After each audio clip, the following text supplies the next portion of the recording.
hidden life, vibrant in every atom. O hidden light, shining in every creature. O hidden love, embracing all in oneness.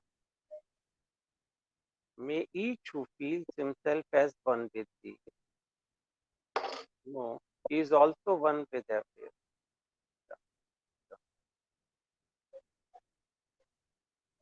आप सभी को मेरा बहुत बहुत नमस्कार। आज हम सब लोग फिर से एक बार इकट्ठा हुए हैं और ये आज हमारी मीटिंग है। एनसी कृष्णा जी मौजूद हैं और जैसा कि हम सब लोग जानते ही हैं कि वो राष्ट्रीय प्रवक्ता हैं, नेशनल लेक्चरर हैं हमारे एनसी कृष्णा जी। और ये उनके बारे में बताना चाहूंगा कि अडयार में ही पले व बड़े हैं और ये 16 वर्ष की अवस्था से ही थियोसॉफिकल सोसाइटी के माध्यम से सेवारत हैं और करीब करीब 55 वर्ष हो गए इनको थियोसॉफिकल सोसाइटी की सेवा में लगे हुए। और वर्तमान में ये हैदराबाद में रहते हैं हमारे कृष्णा जी और ब्रह्म विद्या के बहुत सीरियस स्टूडेंट हैं और टीचर भी हैं। और हम लोगों को ये व्यावहारिक जीवन में जीवन जीने की कला के बारे में शेयर करेंगे। तो लास्ट इनका जो टॉक था वो था what is the purpose of life, what is sadhana. तो आज उसी का सीक्वल दूसरा पार्ट है वे फॉरवर्ड, कि उसको कैसे करना है। इसके बारे में without taking much time I request brother Krishna ji to please share his thoughts with us and tell us the way forward, how to go with. Brother Krishna ji please. Hello. Thank you, Mathurji. Dear brothers, the topic given, the way forward, and most of you know the way forward. It is just that I'm trying to remind or recapitulate all the information which is already there with us. Maybe some sort of an exercise where we look back and recollect and harness the information which we have already with us. So shall we start by looking at the title, The Way Forward? To start with, we're going to talk about this from the point of view of a normal, ordinary person. From the normal, ordinary person's perspective, we would like to see this title, examine this title, The Way Forward. While and when we are traveling on the way, on the path, on the road, these are all synonyms: path, way, road. Maybe one is physical, another one is something which is within, which is called path, and way perhaps also is something which suggests something which you have to find it in our recesses of our heart. So while and when we are traveling on the way, on the path, or on the road, we come across sometimes roadblocks to our journey. The way ahead is coming to a stop, at least temporarily. It looks like the way is stopping temporarily, and there looks, however, the possibility of going forward, but then we have to find out the way to go forward. Then that is at the time when we actually look forward for the path or for the road or for the way to proceed further. So this is one of the ways in which we look at the ordinary man's point of view. So this is what happens to an ordinary man when he is progressing, when he is moving on the road and suddenly finds the place is ridden with blocks. So we haven't thought about it. We haven't thought about these blocks or these temporary obstructions before we started the journey, or for that matter, as we are traveling on the road or on the path. Especially when the going is good. When the going is good means when everything is moving smooth and we are able to progress further, there's no problem. So we don't think of another way forward, or how to go if there is a block, because we don't have a situation which we have imagined before starting the journey. So we should look from another point of view now. One point of view is that I'm starting the journey and I find some roadblocks. I want to find the way out. Another way in which perhaps this phrase can be used or this title can be used is like this. There comes a situation in man's life. Man faces this situation very often in his life when he comes across more than one path. He comes across more than one path. That is, we say he is at crossroads. He is at crossroads. Here, he has to make a choice. Sometimes he takes the guidance of other people who are walking on the road. Sometimes he has to depend on his own will or in his own power which he has got to choose the path. So we say when he's got more than one path, he has got a choice to make, and we say he's at crossroads, and we say he's looking for the way forward. That's another situation which we can imagine. There could be other situations where one looks for way forward, but I've just started with just two of them so that to set the ball in motion. So, to reach the chosen destination, the traveler has to choose a path, and the way forward will be there on that path, which should take him to the destination, the ever declared destination or chosen destination. The traveler is definitely looking for a way forward, and he has to make the right choice. This is perhaps the next situation which we talked about. The first situation is where he had encountered blocks, roadblocks on the path. The second situation is where we have seen that he has got into a situation where there are more than one path. So, where a way forward, for a way forward, we normally have to make a choice. Then we move. We normally measure progress. We normally measure progress in quantified terms while assessing especially the material progress, especially when we are trying to measure the material progress, we use the quantified terms, and that's how we measure the progress we have made or achieved. Or sometimes we have goals, we have to achieve this material goal, so we also put that in terms of numbers. So that is what we want to make or propose to reach, or that's the goal we have. So when the journey is proceeding as planned or going on successfully without blocks appearing, or more than one path appearing before us, there is no need to exercise choice. Choice was already made to make or advance in material progress. So for some reason, one is not able to go further. Maybe he wants to find out the reason why he is not able to progress, why he finds progress is not happening, progress is not coming his way. Then he starts looking for causes. Maybe if he is informed that somebody else can show the path, he goes to such people who can perhaps show him the path. So he goes to various places and tries to find out how to go forward. And then in the process, having tried all, he starts thinking. He starts thinking on his own. How, why there is a blockage, why he is not able to move forward. So he starts thinking on his own, and during the process of his thinking, during the process of his thinking, he gets a stray, unusual thought. This is unusual because he has not been getting these sort of thoughts in the past. So during the process of thinking, he gets a stray, unusual thought, and he says, success after all doesn't mean succeeding in the usual conventional sense, the material sense.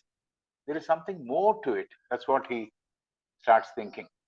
So this is when he has received a blocker, received a knock on his head, and he is not able to move forward. So he starts thinking.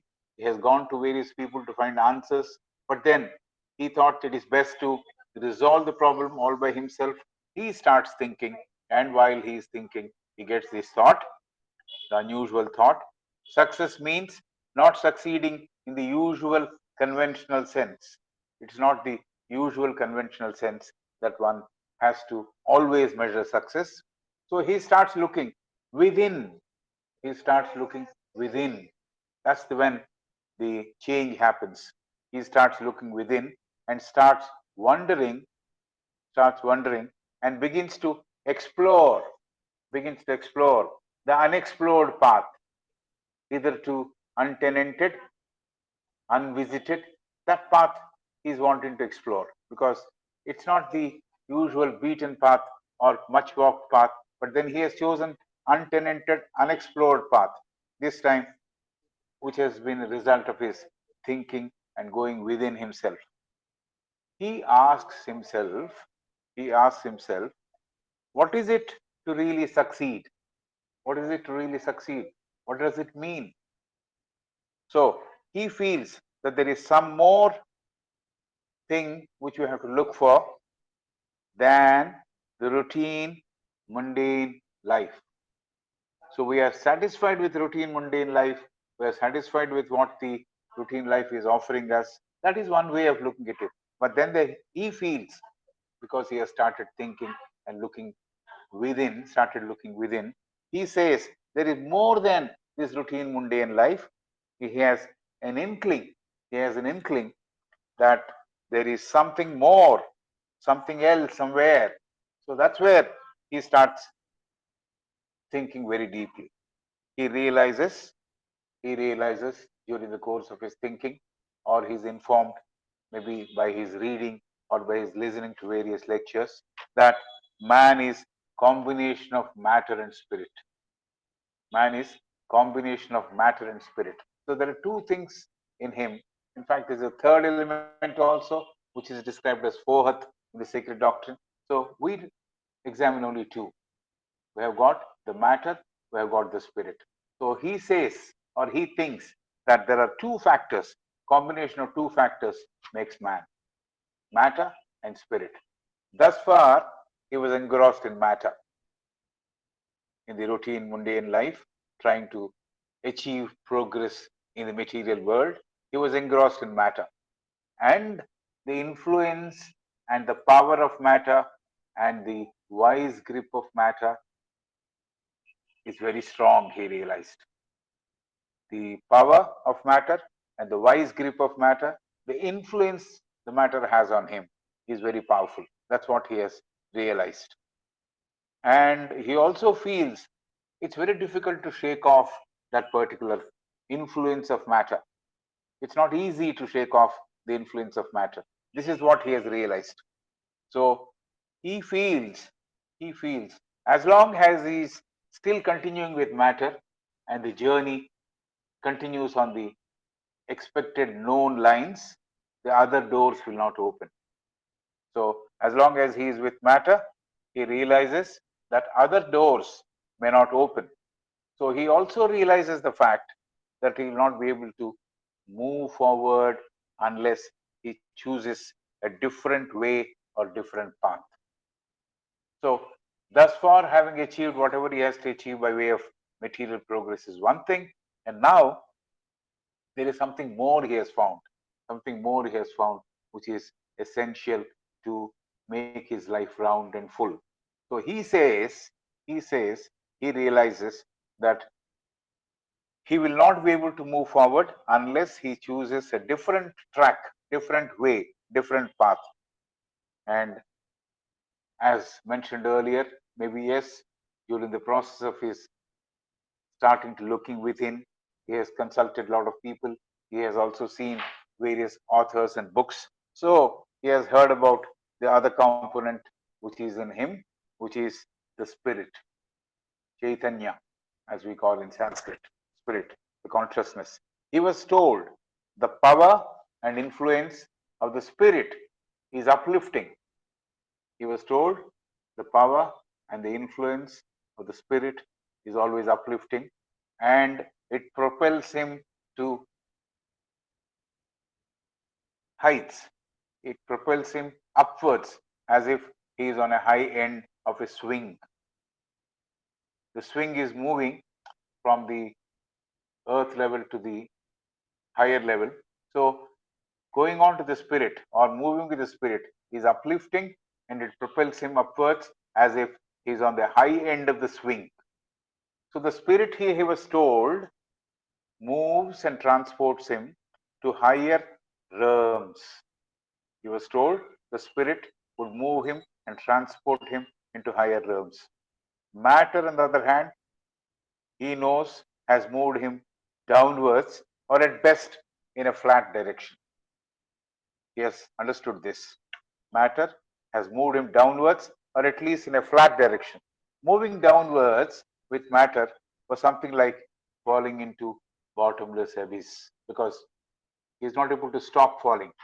That's the unfortunate part of it. Once he falls into matter, the force of matter and the gravitational power, it draws him down. So moving with matter is like falling into bottomless abyss. Moving with the spirit, on the other hand, is moving into endless frontiers of space, freedom, and joy. Moving into spirit, or moving with spirit, that should be the correct expression.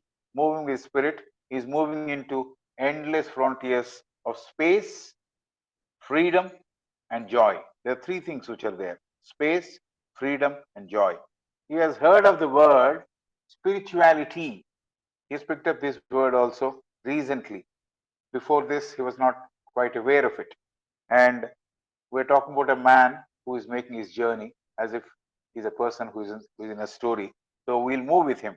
He has heard of the word spirituality and heard about the spiritual path, the phrase, the spiritual path or a spiritual way. So he has heard that also. So shall we move on? So there is a teacher. There is a teacher, we are told, in every one of us. And we keep consulting the teacher, and that's perhaps our conscience. It guides us, it helps us. Yes, it is there always to help us. And it would remind us as to what we should do only once. It will talk to us only once. If we're able to catch that signal, catch that voice, we'll be better off. But if you silence it, it will not come back again and talk about the same thing. So there is a teacher, the conscience in all of us, but we're also informed, we're also informed in the spiritual world, there are teachers always wanting to help the aspirants who are on the path. So we are also informed that there are teachers always waiting to help the aspirants who are on the path. Sometimes there is a handheld approach. The teachers are so kind, they hold your hand and take you on the way. Sometimes there is a handheld approach, and the teacher adopts that way to help the sincere and serious student. Unlike in the physical world, in the spiritual path, I need not know the personal details of my teacher, how he looks, what is his name, etc. I don't have to know that. In the spiritual world, the teacher, he is someone, he knows me, but I don't have to know him in toto. I don't know his details as such. But yes, but there is a teacher in the spiritual world. He takes me by the hand and helps me on my way. So, teacher and master is a relationship, and teacher, master is always watching the progress of the student or progress of the disciple. So, teacher and master are traveling, and master is always watching the progress and the paradigm shift that has been taken by the student or the aspirant. What is the paradigm shift he has taken? He has moved from the matter, the influence of matter, to the world of spirit, or he has moved away from the material path and he has decided to enter the spiritual path. As the time goes by, students get to know his teacher. In the beginning, there is no need to know the details of the teacher in the spiritual world. But as the time goes by, the student also, the aspirant also gets to know his teacher, who is helping the student to find his steps on the path. He's guiding him on the steps he has to take on the path. Teacher is always caring, loving, with no expectation from the student, and watching the student all the way. So that's the work the teacher is doing once he decides that this person is worth helping. So sometimes the student may find the path lonely because he feels, yes, the help is not coming. Sometimes the student may find the path lonely and dark sometimes, and he moves with confidence. That's what he is supposed to do. He moves with confidence that there is light at the end of the path. This is what the Bible also says.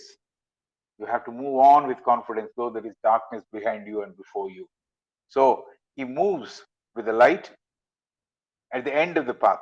But the student realizes that he has walked into a way which is protective. He has walked into a way which is protective. So, what is protective? There is some influence which is there, which is taking care of him. So, he is walking in a way which is protective and helpful.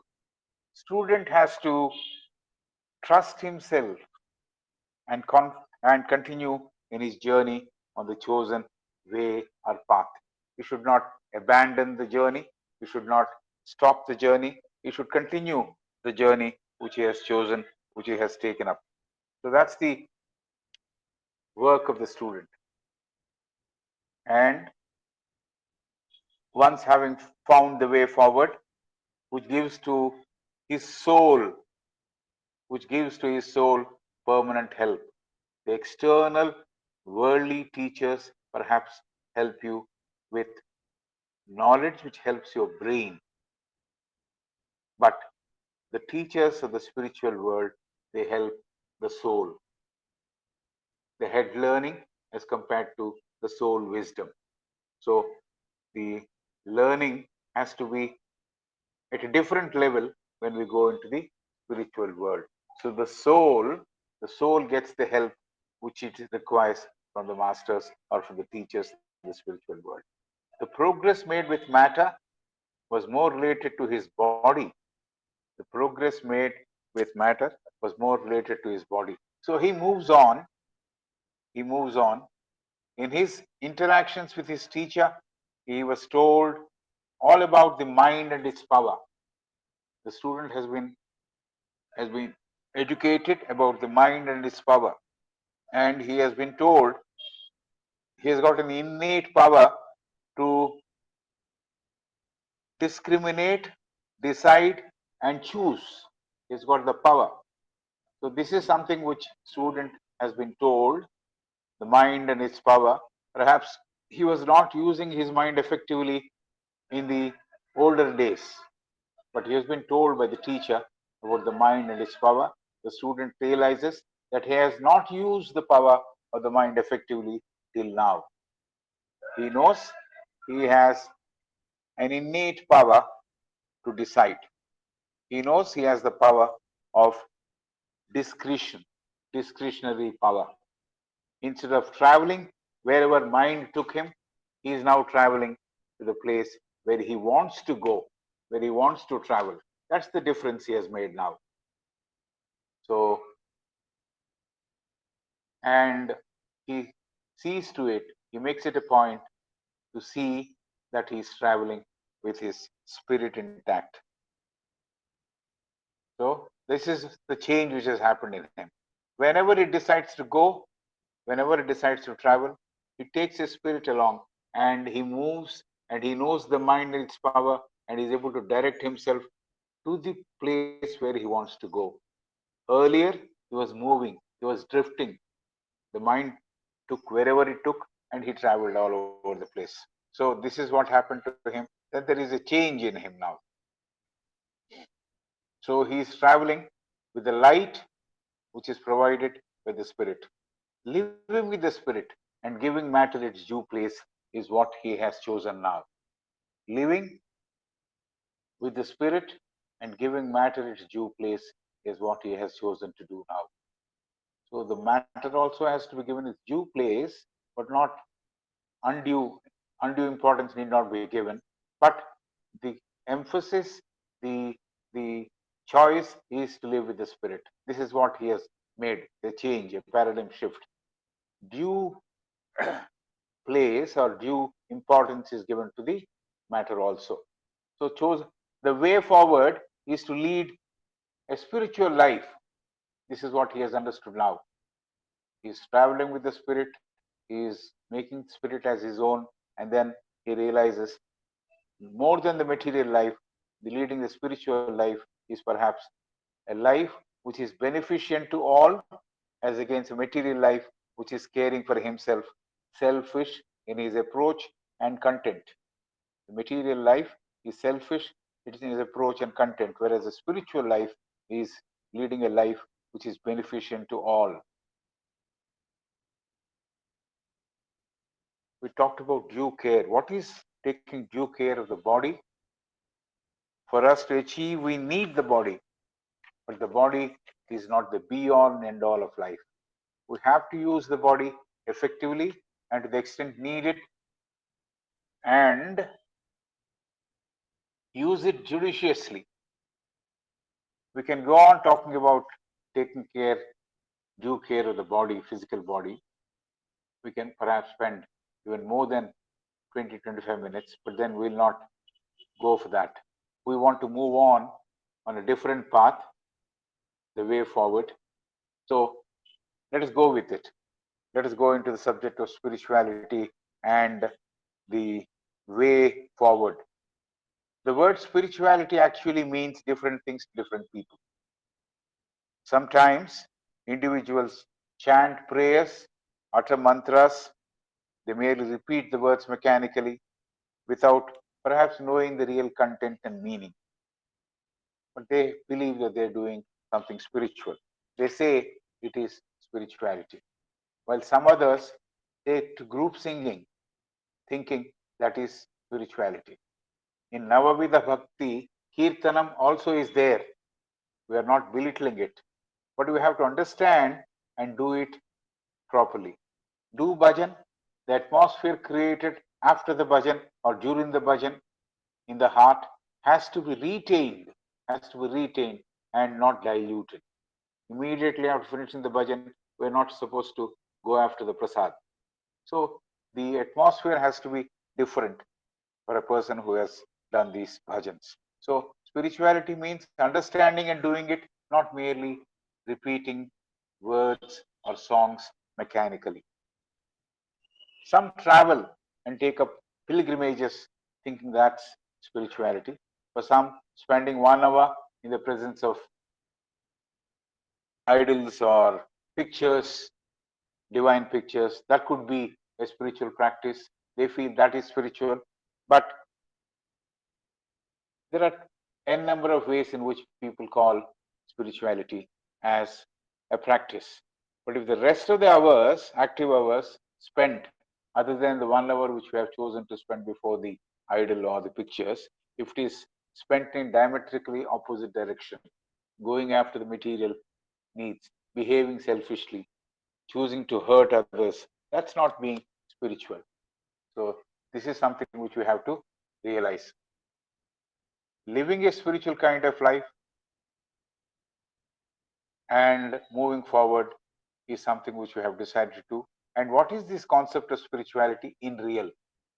We have seen what spirituality means to various number of people, various groups of people. What is this concept of spirituality as such?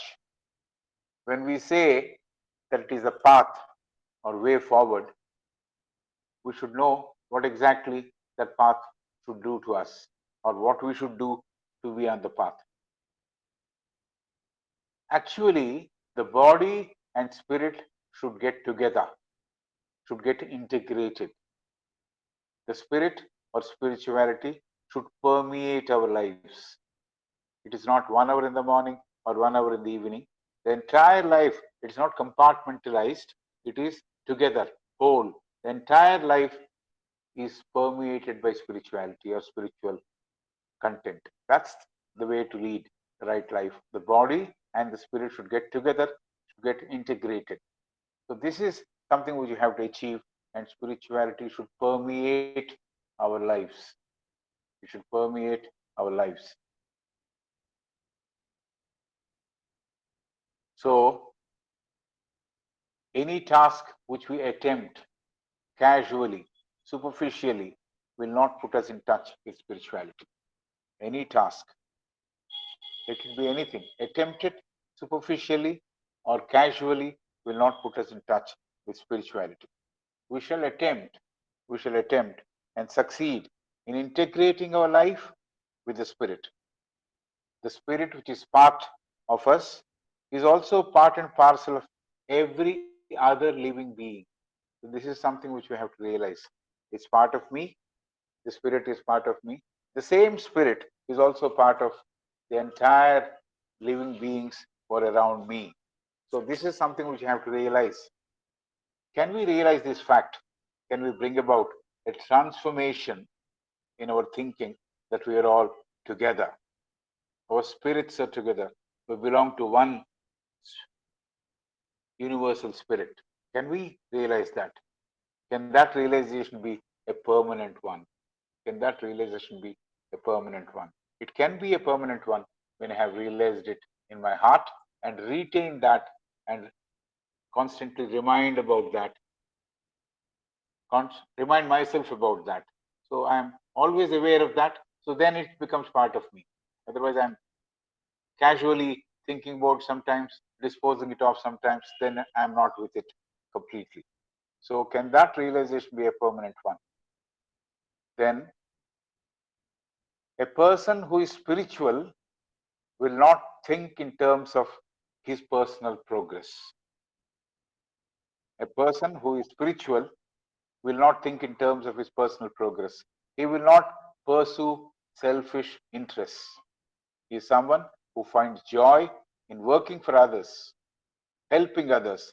A spiritual person has concern and love for others. A spiritual person has concern and love for others. Desires good times for all. Sarve jana sukhino bhavantu is what he thinks. Desires good times for all. And a spiritual person is not in a race or not part of a competition. This is something which we have to know. A spiritual person, he learns to cooperate, but he is not part of a race or part of a competition. He knows how to cooperate, he knows how to help, he knows how to love, but he is not part of a competition. He belongs to the world, works for all. We don't call the person as spiritual when we has withdrawn suddenly into a forest or an unknown place, maybe having had disagreement with the rest of the members of the family, and if he moves all alone, that doesn't mean he's spiritual. So how do we consider one as spiritual? One who integrates his body and spirit and lives continuously with the spirit, lives continuously with the feeling that the universal spirit is there and we are part of the universal spirit. He is the person who is perhaps moving towards spirituality. We are all raising these points to keep a hand on our heart and see honestly where we are. Are we there with the body or are we with the spirit? Just to make an honest inquiry, we are raising these questions. A spiritual person, is he overtaken by ambition? Is he someone who is very ambitious, or he is someone who is taken up by pride or jealousy? Are they part of him? Can that sort of a person be a spiritual person? So this is the question. A spiritual person, is he overtaken by ambition, pride, and jealousy? When he has chosen to work for others, if he is an altruist, he has no personal agenda. If he has chosen to work for others, if he is an altruist, he has no personal agenda.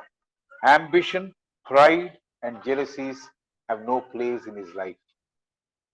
So that person is a spiritual person.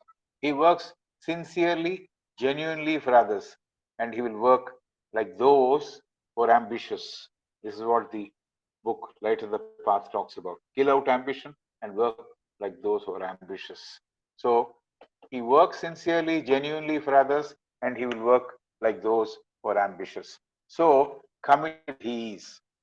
There is no selfishness, an iota of selfishness in him, and personal progress is not a motive for him to work. He has to work for the welfare of all. That's the whole motive, or that's the only motive with which he works. His work is to be useful for everybody. His meditation is supposed to be useful for everybody. His progress is progress of the universe. His realization is realization for the humanity. That's how he has to fix his goals. When one human being gets enlightenment, it is an advantage to the entire humanity, not just to that person. This is the way a spiritual person has to decide and think. A spiritual person, through meditation, gets clarity. Clarity of thought is very important. So, through meditation, because he's meditating, he gets clarity and he is having this clear thinking. His clarity moves him towards simplicity. His clarity moves him towards simplicity, being simple in the real sense of the term, being simple in the real sense of the term. So the clarity moves him to simplicity, and simplicity moves him to divinity. This is what the progress is all about. So a clarity which he develops through meditation moves him to simplicity, and that simplicity, when practiced day in and day out, moves him towards divinity. Okay, he never chases fleeting or temporary goals. A spiritual person is not interested in fleeting goals, temporary goals. No dilemma is there for him. He is always with his spirit and chooses the eternal and the real and the permanent. A spiritual person would like to win his arguments. A spiritual person, would he like to win his arguments? This is the question I'm asking. A spiritual person, if there is one, would he like to win his arguments? Would he argue at all? So, to begin with, we'll say he will not argue. He will not argue at all. He has no arguments. If requested, if requested, underline these words, if requested, he will state what he sees as truth as a postulate. He will say what he sees as truth as a postulate only. He will not say this is to be believed. He will simply state that as a postulate.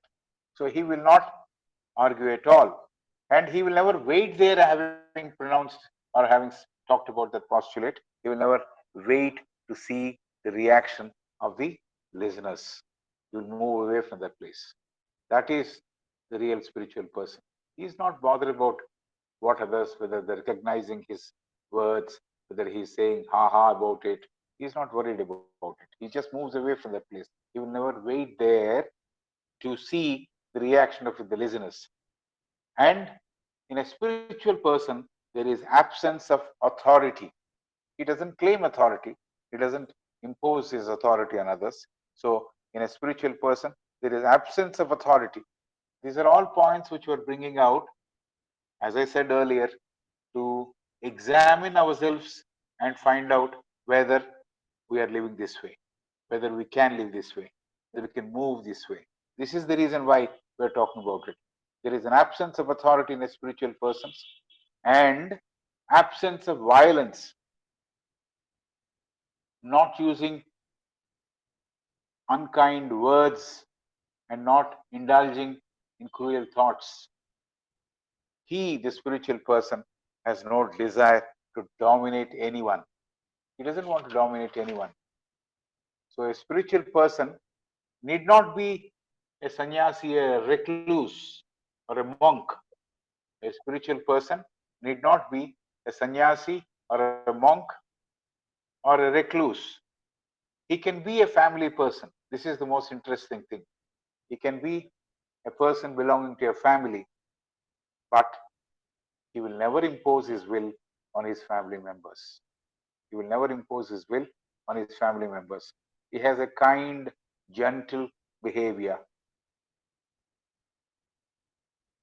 And while dealing with his wife and child and others, he is always loving, kind, considerate. He puts himself in others' shoes and examines the issues. So, this is what he is capable of because he is spiritually oriented. So, he need not be a sannyasi, he need not be wearing any robes, he is not a monk, he is not a recluse, he need not grow hairs. He is a very ordinary person, but he could be a family man too. He could belong to a family, but he will never impose his will on his family members. He is always kind, gentle in his behavior, and he deals with his wife and children in a very considerate, loving manner. He knows how to put himself in others' shoes and examine the issues. This is the class, or this is the quality of a man steeped in spirituality. A spiritual person has no demands from the world. He doesn't want anything from the world. He doesn't want, I want this, I want that. Who is the person who is demanding from the world? It is the person who is traveling on the material path, who wants something out of the world and exploits the resources of the world so that we have all sorts of problems which we are encountering in the present day. So a spiritual person has no demands from the world. On the other hand, he restores the balance. He restores the balance and spreads peaceful thoughts in the world. He restores the balance most of the time because he's in a contemplative state. He restores the balance and spreads peaceful thoughts in the world. He is content with what comes his way. He is content with what comes his way. He is not aspiring for something. He is content with what comes his way. He is not a grabber. He is not a grabber. I'm saying all this because we know there are so many Babas and Gurus who have usurped wealth, who have misbehaved. So we are saying we're not talking about a Baba, we're not talking about a Guru, we're talking about a person who is spiritually oriented. He doesn't believe in grabbing. He doesn't believe in grabbing. He is content with what comes in his way. He doesn't hanker, he doesn't hanker for power, recognition, and fame. He doesn't hanker for power, recognition, and fame. I'll give an example of a sannyasi whose activities of the ashram appeared in a newspaper, and he is inquiring from his disciple whether the photograph which has been published is showing him properly, whether he is appearing in the photograph properly. So these are all sort of persons whom we have as spiritual teachers in the various ashrams. This is something which I have seen, so I'm saying. So he doesn't hanker after power, recognition, and fame. He doesn't want any of these things. He is happy if no one notices him. See this? He is happy if no one notices him. He wants to do the work and withdraw. He doesn't want recognition. He doesn't want any power in any name, anything of that sort. He is happy if no one notices him. A spiritual person is not suffering from anxiety. He doesn't anticipate what the future holds for him, or he is not dwelling in the past. He is completely living in the present. This is the quality of a spiritual person. He is not driven by his senses. The material man, the man who is traveling on the material physical world, is driven by senses, whereas a spiritual person is not driven by senses. Body for him is just an instrument. In short, the spiritual person is a sthita prajna. He is in harmony with nature. He is pure and spends time and efforts in purifying himself further. He is in touch with divinity. He leads a life full with watchfulness. He is a person specializing and an expert in contemplative living. This is something which is very interesting. Contemplative living. We have to think very deeply what it means to live with contemplation. He has time for introspection to correct himself if required during the day or night. A spiritual person is constantly engaged in the activity of cleansing his thoughts and perfecting his deeds. Cleansing his thoughts and perfecting his deeds. He examines himself as to how he dealt with others, whether there is any attachment he has developed with any person. So he examines his relationship with others and he is practicing the due attachment. So he is devoid of all sorts of desires, so to say. Desirelessness is a state, is a mental state he wants to achieve, he wants to reach. He has conquered the feeling of separateness. This is the most important thing because he is part of the whole. He has conquered the feeling of separateness. He is part of the universal integral whole. He is able to realize the importance of unity and is one with the universal spirit. The I and me has completely disappeared from him. There is no craving for a special identity. He is with one and all and practices, observes togetherness. He is practicing universality, universal brotherhood. And don't we think this is a sort of transformation which has to come in a member of the Theosophical Society? As members, we're all engaged in trying to remove all distinctions and we're all engaged in the work of seeking the truth and trying to live the truth. So, rejecting I-ness is the first and the last step in spiritual life. Like a pole vaulter leaves the fiberglass pole and moves to the other side, we, if we want to be spiritually oriented, we should leave, we should abandon the material clinging and embrace the eternal spiritual mind. So, thus, we constantly, consciously leave that is heavy and material, lighten ourselves, and the dictum, less luggage, more comfort, is a practice which we can follow even in spiritual journeys. A spiritual entity cleanses his astral body as he is living here, gets rid of all cravings, habits, and desires, eliminates divisive thinking, a tendency to compare and fragment, a quality of the lower mind. If we meditate and in this process achieve cleansing, the lower quaternary, we will move easily to the state of higher mental. We will remove the division, the lower and higher mental. And there, when one gets there and we are in touch and we are constantly trying to live there, maybe yes, we can get the intuitive intelligence happening to us, the buddhi prachodana, the spiritual illumination may happen if we happen to continue to stretch our existence, live our existence in the higher mental. For an ordinary person, getting through astral planes is a hellish experience. That is the hell. But for a spiritual person, the stay in astral plane will be like a temporary halt of an aeroplane in an intermediary airport during the hopping flight. I'm traveling from Calcutta to Hyderabad, but in between at Bhubaneswar it stops for a while. So that's like that. The astral plane journey or astral plane stay will be like a stay at Bhubaneswar during the hopping flight.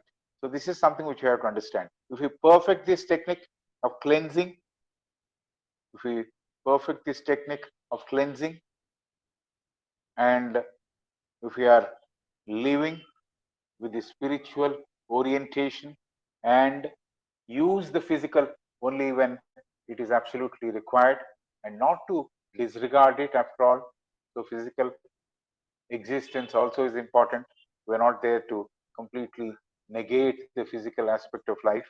So if we can perfect this technique while living on the physical plane, if we can cleanse our bodies, especially the physical, the astral and the lower mental body, then our progress towards perfection will be swift and sure. Our progress towards perfection will be swift and sure. This is the other way forward. The way forward, or the way towards perfection, the way towards enlightenment. Thank you. Thank you, brother. Very inspiring and illuminating talk. And you have shown the way forward and the paradigm shift from matter to spirit, basically, and all the characteristics of the spiritual man. Thank you, brother. If anybody want to add something or he wants to have any question, please do.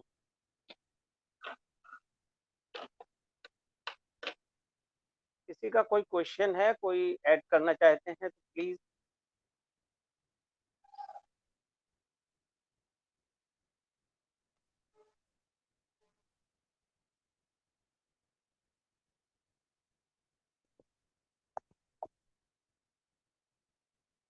Hello, किसी का कोई question है?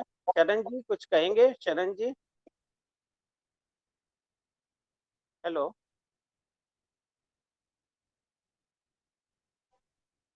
शरण जी, आप please unmute करके कुछ कहेंगे?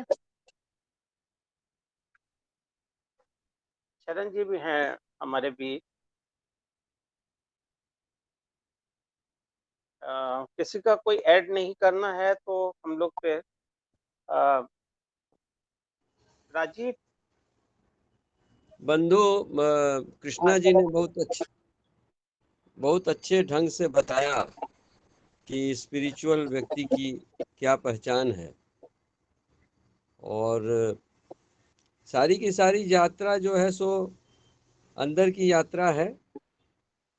अब प्रश्न यही है कि मालूम तो है सबों को, लेकिन कैसे चलेगा आदमी, या चलना नहीं चाहता है. जो लाइट ऑफ एशिया में जिक्र आता है कि बुद्ध को ज्ञान मिल गया है और उसके बाद वे तुरंत ज्ञान बांटने नहीं जाते हैं. 6-7 हफ्ते तक वहीं पर बोध गया के पीपल वृक्ष के नीचे ही रहते हैं, विभिन्न स्थानों पर 7 सप्ताह तक.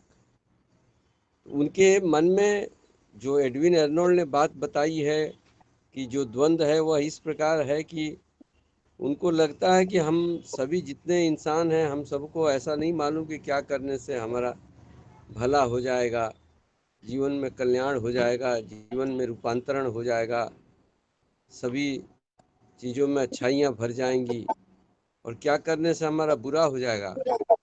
लेकिन फिर भी मनुष्य का मन ऐसा है कि वो हमेशा नीचे की दिशा में ही जाना चाहता है, जैसे पानी नीचे जाना चाहता है. तो बुद्ध के मन की स्थिति जो एडविन अर्नोल्ड ने बताई है, वह ऐसे एक पिंजड़े से कल्पना किया है कि पिंजड़े का दरवाज़ा खुला हुआ है और पक्षी बाहर आना नहीं चाहता है. तो अंत में घूमकर बात यही आ जाती है कि हम सारी की सारी चीज़ों को सारी विद्या को कितना सीरियसली लेते हैं. एक मृत्यु, एक बुढ़ापा, एक बीमारी काफ़ी है सिद्धार्थ को जीवन से मुंह मोड़ लेने के लिए. लेकिन हजारों बीमारियां, हजारों मृत व्यक्ति, हजारों बूढ़े व्यक्ति पर्याप्त शायद नहीं है हमको संसार के जीवन के ऊपर एक प्रश्न चिन्ह भी उठाने के लिए. तो ये बातें हैं जिनका मनुष्य की साधना से संबंध है. इसका कोई रेडीमेड आंसर सेरिडोन के जैसा नहीं दिया जा सकता है कि सेरिडोन दिया और सरदर्द गायब. तो बहुत अच्छा बताया बंधु कृष्णा ने. उनकी साधना का यह परिणाम है. 55-60 साल से हम लोग जब देख रहे हैं, तब से उनकी साधना का परिणाम है, और बहुत ही अच्छा था, बहुत अच्छा लगा. बहुत बहुत बधाई. All the best brother Krishna. You have spoken exceedingly well. Keep it up. All the best. Thank you.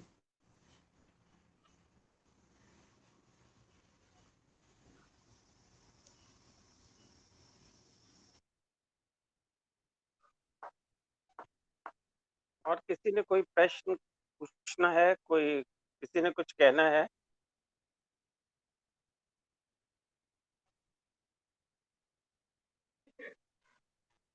किसी ने एडिशन करना है?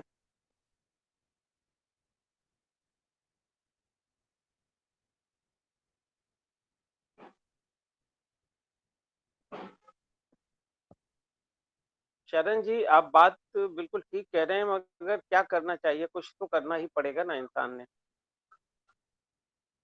हाँ, बिना किए कैसे होगा? वो तो वो तो काफी है। हम लोग कृष्णमूर्ति को पढ़ करके और सुन करके इतना पर्याप्त तो कंफ्यूज हो ही जाते हैं कि यही सोचते हैं कि कुछ करना नहीं होगा, लेकिन बिना किए हुए अगर हो जाता तो बुद्ध को घर छोड़ने की जरूरत क्या पड़ती? 6 महीने तक, 6 साल तक ये जंगल की कंदराओं में और सभी जगह बैठ करके तपस्या करने की आवश्यकता क्यों पड़ती? और वो भी जब इतने डेवलप्ड सोल थे कि पूर्व जन्मों में एक शेर के बच्चों के लिए अपने पूरे शरीर का दान कर दिया, इतनी पारमिता बढ़ी हुई थी, तब उनको इतना कुछ करना पड़ा।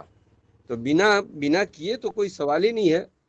संस्कृत में भी कहावत है कि सोए हुए सिंह के मुख में मृगा अपने से नहीं आता है भोजन बन करके। तो नहीं, बिना मेहनत के तो कोई सवाल ही नहीं उठता है।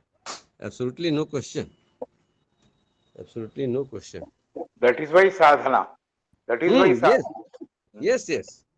एंड ये जो महात्मा लेटर्स में जो कहा गया है कि the process of self purification is not the work of a day और टू or Yes.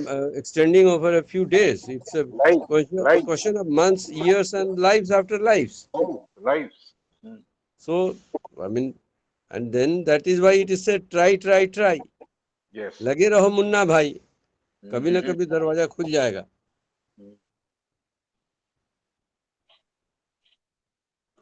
बिल्कुल ठीक है। राजीव, राजीव आप कुछ हाँ कहेंगे? नहीं, बहुत बढ़िया, बहुत बढ़िया।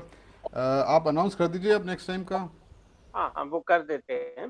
अभी नेक्स्ट टाइम हमारा टॉक होगा, सिस्टर वर्षा पटेल लेंगी कबीर, कृष्णमूर्ति और थियोसॉफी पे।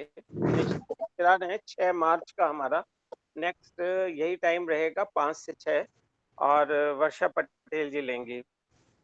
अब हम लोग प्रेयर कर लेते हैं। अगर और किसी को कुछ ऐड नहीं करना है तो प्रेयर कर लेते हैं।